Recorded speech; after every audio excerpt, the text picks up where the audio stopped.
ሰይፈ ሥላሴ በአጋንንት ላይ ያለው የበላይነት እጅግ በጣም የተለየ ነው። የክፉ መናፍስት ውጊያ ያለባችሁ ሰዎች፣ ክፉ መናፍስትና ክፉ ህመም የሚፈትናችሁ ሰዎች ሰይፈ ሥላሴን ጸልዩ። ስለዚህ የክፉ መናፍስት ውጊያ ያለባችሁ የበረታችሁ ሰዎች እንዲታገስላችሁ ወይም ደግሞ እንዲርቅላችሁ የምትፈልጉ ከሆነ ሰይፈ ሥላሴን ጸልዩ። ጸሎቱ በክፉ መናፍስት ላይ የበላይነት ስላለው አጋዕዝተ ዓለም ሥላሴ በዚህ ጸሎት ኃይል ከህይወታችሁ ያርቁላችኋልና ብትጸልዩት በጣም ትጠቀሙበታላችሁ። በተለይ ደግሞ በአሁን ሰዓት መተት የበዛበት ክፉ ሰው እጅጉን በጣም የተንሰራፋበት ጊዜ ስለሆነ በመተት እድሳት የምትሰቃዩ ክፉ መናፍስት እየተመላለሰ ህይወታችሁን እየጎበኘ መከራ የሚያበላችሁ ሰዎች ካላችሁ ሰይፈ ሥላሴን ጸልዩ። እንደው ቀሲስ ምን አለ በሉኝ፣ በጸሎቱ ጥቅም ካላገኛችሁ እኔን ክሰሱ፣ እኔን ውቀሱ። እናንተ ብቻ እንደው በሥላሴ ስም ጸሎቱን ብቻ ጀምሩት።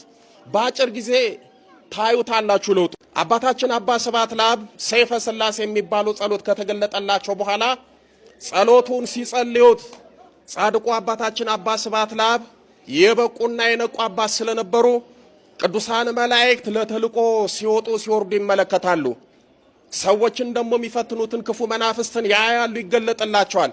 በዚህ የተነሳ ሰይፈ ሥላሴ የሚባለውን ጸሎት ሲጸልዩ ክፉ መናፍስት አንገታቸው ሲቆረጥ፣ ወገባቸው ሲቆመጥ፣ አይናቸው ሲፈርጣዩ ጸሎቱን ሲጸልዩት ወይም ደግሞ ሰይፈ ሥላሴ የተባለው ጸሎት ከአንደበታቸው ሲወጣ አጋንንት ሲፈረካከሱ፣ ሲረዱ፣ ሲቆማመጡ፣ ሲፈራርጡ ያዩ ነበር።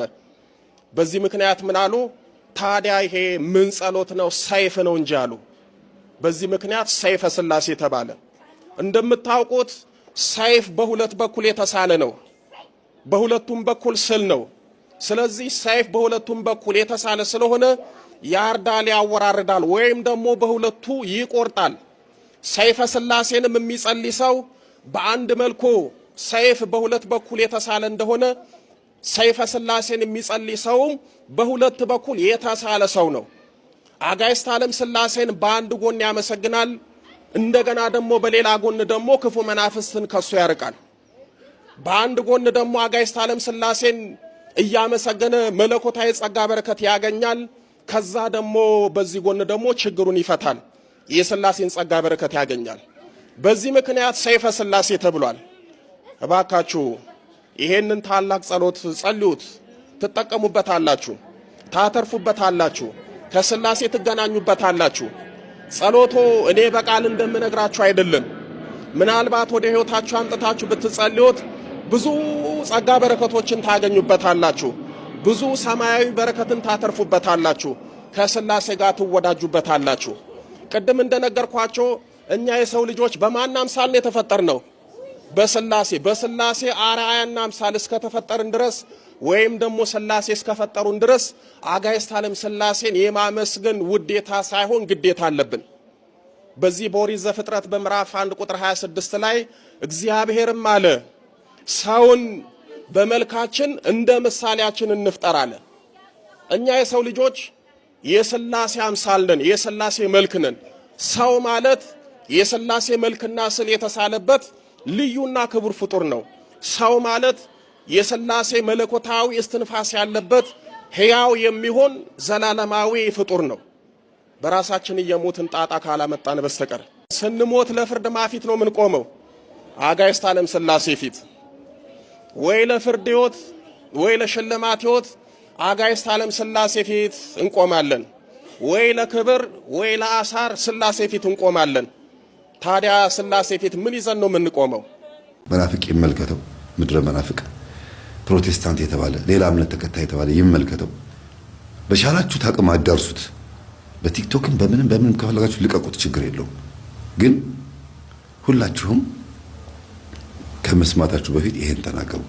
እናቴ እመቤቴ እማፍቅር ቅድስት ድንግል ማርያም ኪዳነ ምሕረት ይሄንን ገጠመኝ እንድሰማ ስለፈቀድሽልኝ አመሰግንሻለሁ።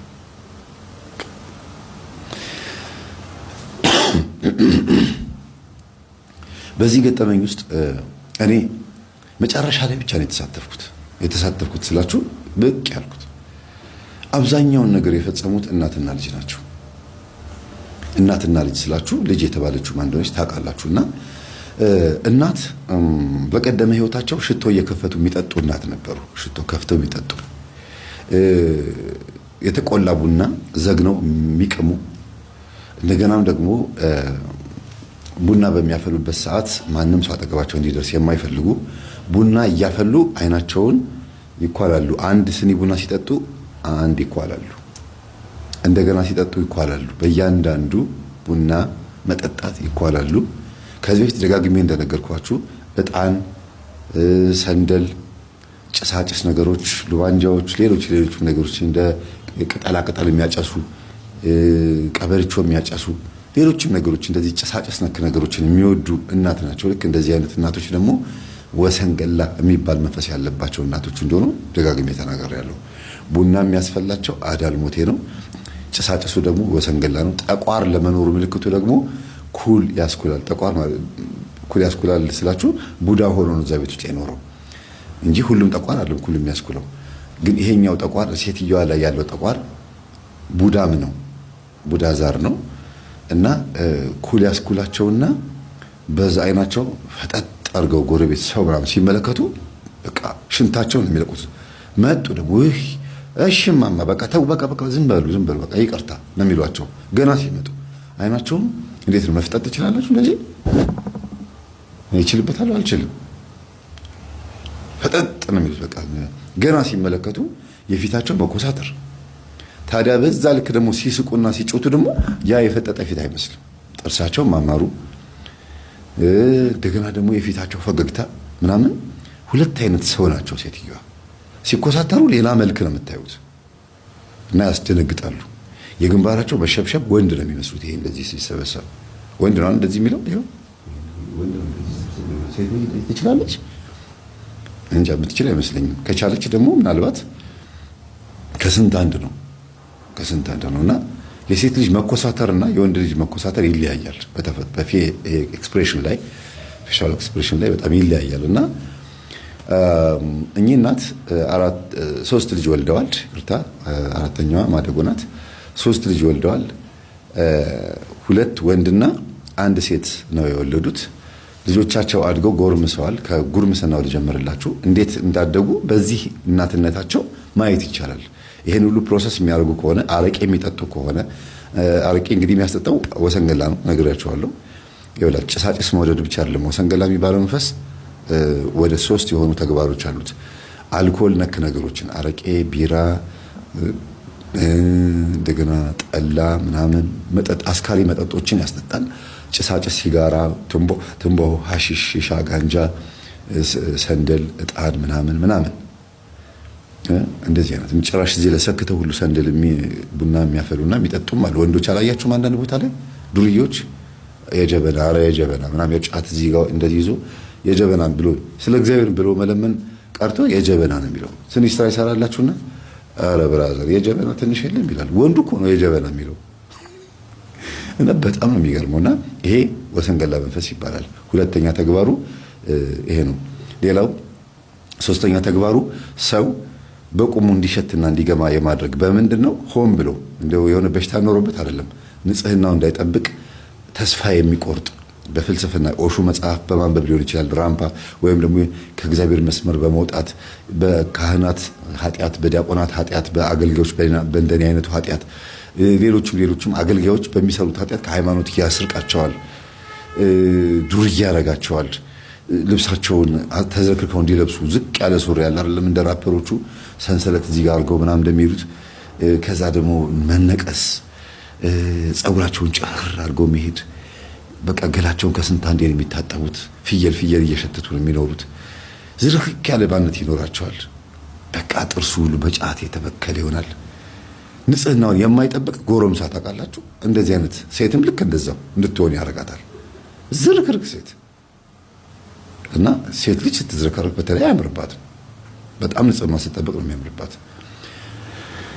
በእርግጥ እንዲያምርበት ማለት አይደለም፣ ግን ሞር በብዛት ሴት ልጅ ደግሞ ሲሆን ደግሞ በጣም ያስጠላል ማለት ነው።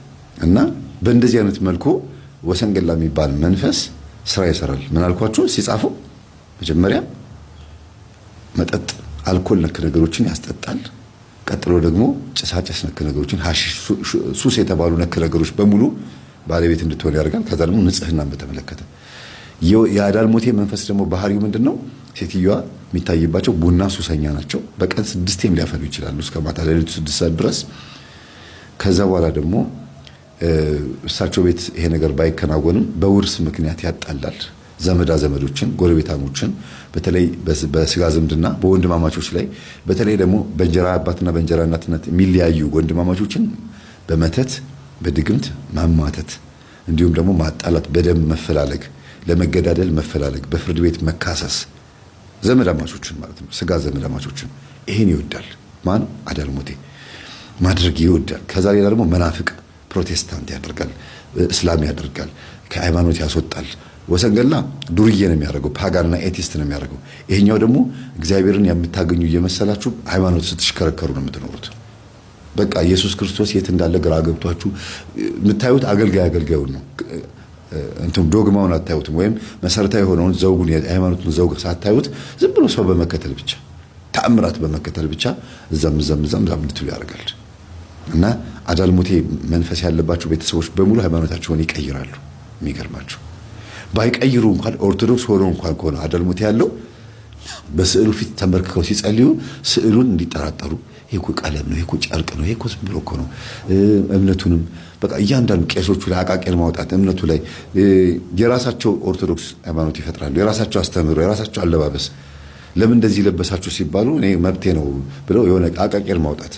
ተሐድሶች ለምሳሌ አዳልሞቴ መንፈስ ያለባቸው የኛ ኦርቶዶክስ ተገንጥለው የወጡት ቃላዋዲዎች፣ እነዚህ የአዳልሞቴ መንፈስ ነው፣ ሌላ ምንም አይደለም። እና በኦርቶዶክስ እምነት ውስጥ ያሉ ይመስላቸዋል፣ መተው የሚያስቀድሱ ይመስላቸዋል። ግን ሌላ ተጨማሪ ሌሎች ነገሮችን ያደርጋሉ፣ በራሳቸው መንገድ ይሄዳሉ። ልክ መምህር ፋንታውን ዋቄ እንደተናገረው ሰንበት ተማሪዎች ደጅ ላይ ሌላ ቤተክርስቲያን ውስጥ ሌላ ስብዕና ይኖራቸውና ሲመከሩ የሚናገሩት ንግግር ራሳቸው የፈጠሯት ነው ኦርቶዶክስ ነው። ዘፋኝ ሆነው ዘፋኞቹ ኦርቶዶክሶች ናቸው። ሰይፉ ፋንታውን ጋር ሌላ ኢንተርቪው በሚደረጉበት ሰዓት እግዚአብሔር ከረዳኝ የሚቀጥለው ዓመት ላይ የሆነ አልበም አወጣለሁ፣ እስቲ እንግዲህ አሪፍ ይሆናል ብዬ አስባለሁ፣ ብዙ ደክሜበታለሁ ምናምን ይላሉ አርቲስቶቻችን። ኢትዮጵያውያን ዘፋኞች በጣም እኮ የሚገርም ነው እኮ። ይሄ ውርደት እኮ ነው በነገራችን ላይ። እመቤታችንን ተማጽኖ ሱባኤ ይዞ ዘፈን ለማውጣት ሱባኤ ይዛል። ይሄ የራሱን ኦርቶዶክስ የፈጠረ ሰው ነው። አዳልሞቴ እንደዚህ ነው የሚያደርገው። በኦርቶዶክስ እምነት ውስጥ ሆኖ ግን ኦርቶዶክስ ቤተክርስቲያን የማትፈቅዳቸውን ነገሮች እያደረገ እግዚአብሔር እንደረዳው አድርጎ የሚያቃጥር ለኃጢአቱ እግዚአብሔርን ተባባሪ አድርጎ የሚያዘጋጅ የአዳልሞቴ መንፈስ ባህሪ ነው። ጠቋር ደግሞ እንዳልኳችሁ መቆጣት፣ ማፍጠጥ፣ መናደድ፣ መነጫነጭ፣ ከዛ በኋላ ደግሞ ኃይለ ቃል መናገር፣ ደፋር ቃላቶችን ማውጣት፣ ጳጳሳትን ፓትርያርኮቹ ሁሉ ሳይቀር መዘርጠጥ፣ በመጽሔቶቻቸው፣ በጋዜጣዎቻቸው፣ በዩቲዩቦቻቸው አባቶችን ማዋረድ፣ ማብጠልጠል፣ ትክክለኛ የሆነውን ነገር የተናገሩ እየመሰላቸው ቤተክርስቲያንን ማዋረድ፣ ከባቴ አበሳ ኃጢአትን ገበናን ሸፋኝ የሆነ አምላክ የእሱን ገበና እንደሸፈነለት ረስቶ ሌላ ነገር ውስጥ ይገባል። ይሄ ነው። ሌላው ደግሞ ጠቋር መንፈስ በአገልጋዮች በካህናትና በዲያቆናት በሰንበት ተማሪዎች መካከል ገብቶ ማቡካት፣ በወሬ በሐሜት ደብተራውን በድግምት በዝሙት በገንዘብ እንደገና ደግሞ እርስ በርስ በማፋጀት በመቋሚያ በማፈነካከት ሰንበት ተማሪዎች አስተዳዳሩ ላይ ያመጻሉ። አስተዳዳሩ ሰንበት ተማሪዎችን ያሳስራል። ዲያቆናት አስተዳዳሩን ይከሳሉ። አስተዳዳሩ ውስጥ ፍጭት አለ። እስከ ዩቲዩብ መጥቶ መካሰስ። ደፋር ነው ጠቋር። ከዛ ጠቋር ደግሞ እህትና ወንድምን ሩካቤ እንዲፈጽሙ የማድረግ ይሄም ድፍረት ነው። ወንድምና እህት ማለት ነው። እንደገና ደግሞ ወንድምና ወንድም እህትና እህትም እንዲዳሩ ማድረግ። እንደገና ደግሞ አባት ልጁ እንዲደፍር፣ ልጅ ወንድ ልጅ እናቱን እንዲደፍር፣ እንደገና ደግሞ ያክስት ልጅ አጎት ሴት ልጅ በአጎቷ መደፈር። እንዲህ ነገር ይሄ ስጋ ዘመድ ላይ ያሉትን ሩካቤዎች የሚፈጽመው ጠቋር ነው። ሾተል ቀስት መምዘዝን ያስተማረ ይሄው ነው። አዛዝኤል ወይም ጠቋር የሚባለው መጽሐፈ ሄኖክ ምዕራፍ 2 ላይ ያለው ነው። አዛዝኤል ይባላል።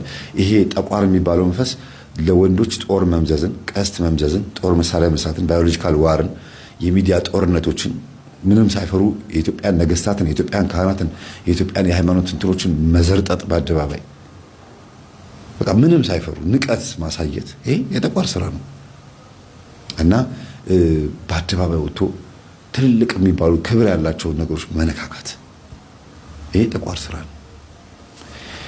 ለምንድን ነው ማብራራት ያስፈልገው? እዚህ ቤት ውስጥ ይሄ ነገር ስላለ ነው። መምህር ምን ነው ከገጠመኝ በፊት ብዙ አወራህብን ብላችሁ ኔክስት አደረጋችሁብኝ፣ ወደፊት አደረጋችሁብኝ። የምናውቀው ነገር ነው ብላችሁ ቸላላችሁት። ይሄንን የማወራው እዚህ ቤት ውስጥ ስላለ ነው።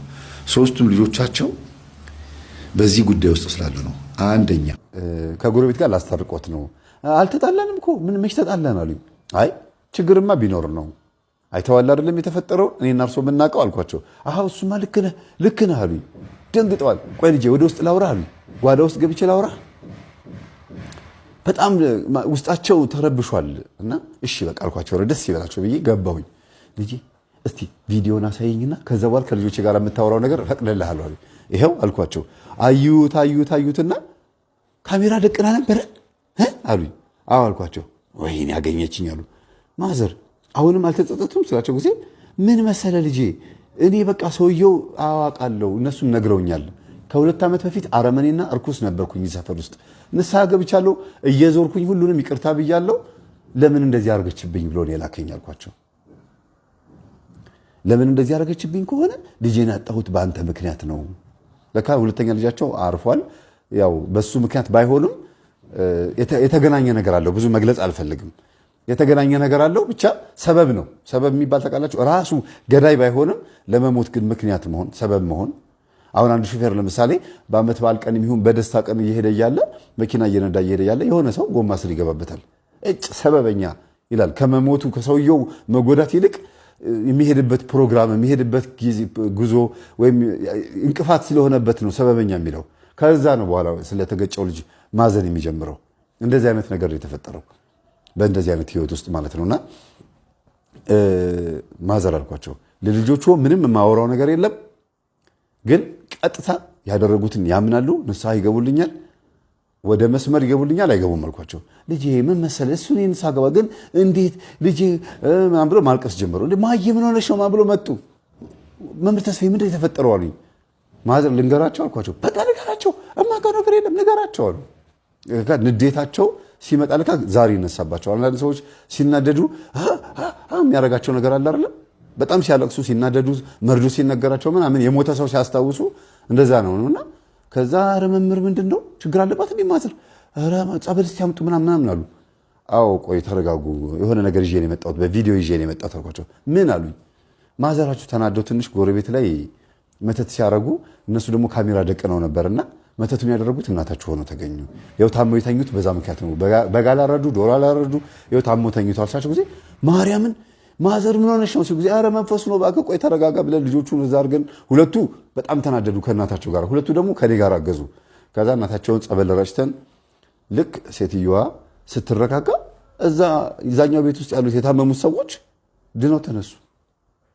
ጮቤው ለቀቃቸው። ወደዚህ ተሰበሰበ እና ተሰብሰብ ብዬ በጸበል ያው እንግዲህ መቼም እንደ ከንቱ ውዳሴ እንዳትቆጥሩብኝ፣ ማንም ሰው ቤቱ ሊያደርገው የሚችል ሰይጣንን ማዋረድ መቃወም ዲያብሎስን በክርስቶስ ስም ማዋረድ የሚፈልግ ሰው ይሄን ሊያደርገው የሚችለው ነገር ስለሆነ ነው።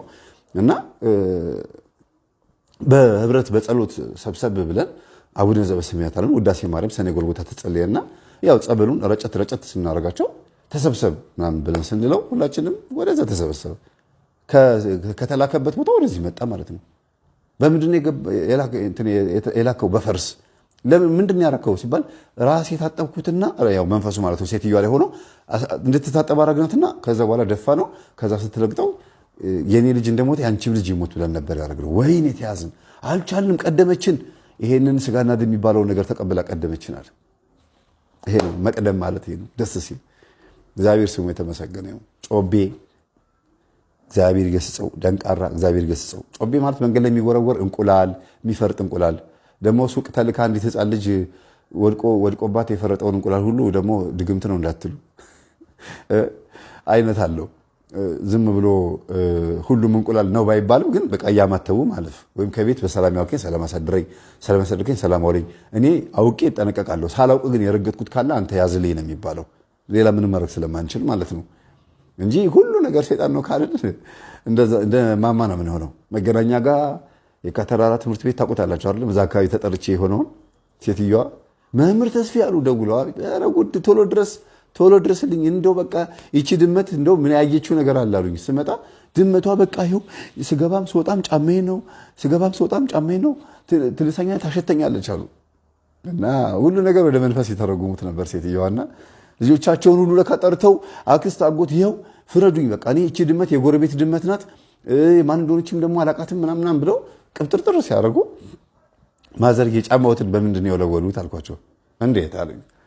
አይ ድንገት ወጥ በነካው ጨርቅ ወልውሎ የኮለሳቸው ጊዜ የተሰቀለው እንደዚህ ያሉትና አንዳንዴ ሁሉ ነገር ድመት ላይ ድግምት ሊደገም ይችላል። አንዳንድ ጊዜ የድመት ድግምት የቅርብ ሰው የሚስጥር መተት ነው ይባላል። ለምን ድመት ሶፋ ላይ ትቀመጣለች፣ ሲርባት አምጡ ብላ ትለምናለች። የቤት እንስሳ ናት። ልክ እንደ ድመቷ ባህሪ ያለው ሰው ቤት ውስጥ ሰው ካለ ያ ሰው ከደገመ ድግምቱን ከደገመ ያ አይነት ባህሪ ይኖረዋል እና ሁሌ ከእናንተ እጅ ገንዘብ ይፈልጋል። ለሆዱ ነው የሚፈልጋችሁ፣ ለሌላ ነገር ለጥቅማ ጥቅም አይፈልጋችሁም። እንደ በቃ ጥፍራቸው ውስጥ ያለው ቆሻሻ እየወጡ ቁጭ ብሎ ልቀድ እንትን ነው የምትሆንባችሁ።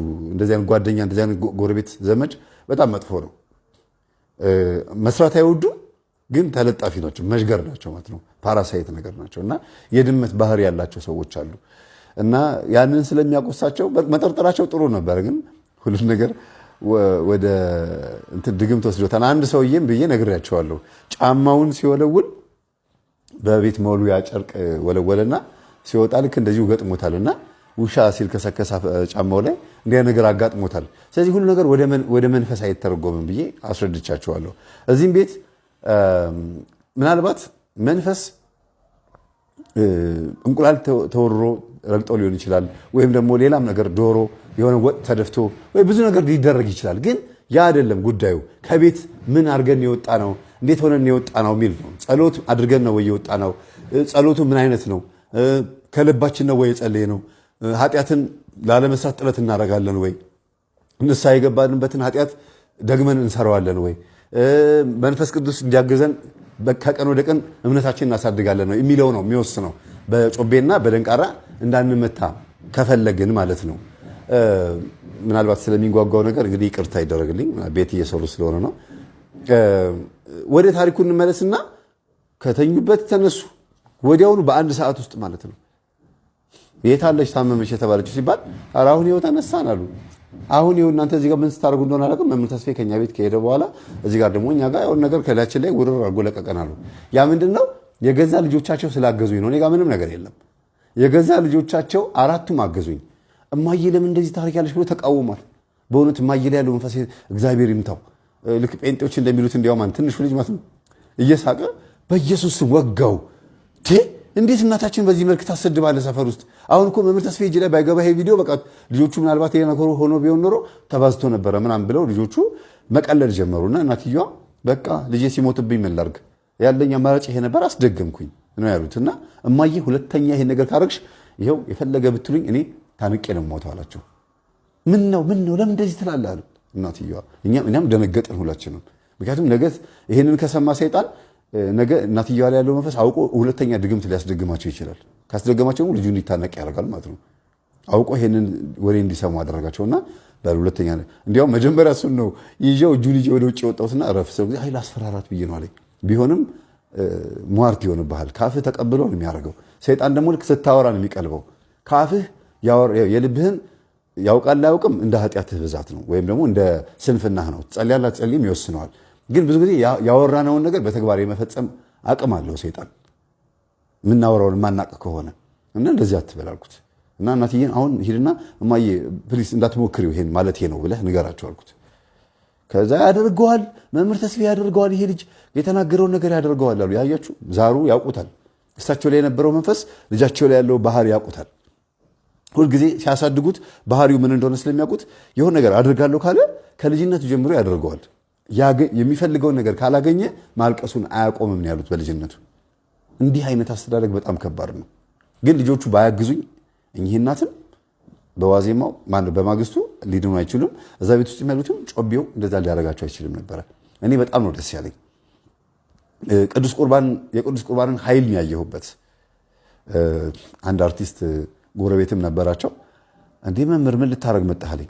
እናንተ ቤት ነው የመጣሁት ፕራንክ ምናምን አለኝ ስለው ጊዜ ኧረ እኔ መምህር ዲኔ እንደዚህ ነገር አልወድም፣ ደግሞ አንተ የምታስተምረው ትምህርት ትንሽ የሚያስፈራ ስለሆነ ኧረ ማን ብሎ በሩን ዝግት አደረገብኝ። አርቲስት ነው ታውቁታላችሁ ብዙዎቻችሁና ኧረ አይደለም ናውጣ ብሎ ሳቆበት ሁሉም እና አይ እንደዚህ ተፈጥሮ ነው ብዬ ነገርኩት።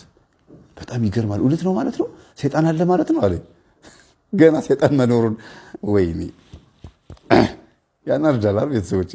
ብቻ ለማንኛውም ደስ ስላለኝ ነው ፈታ ብዬ ያቀረብኩላችሁ። አንዳንዴ እያለቀስኩ፣ አንዳንድ ጊዜ እየተናደድኩ፣ አንዳንዴ ደግሞ እንደዚህ ፈታ እያልኩኝ አቀርብላችኋለሁ።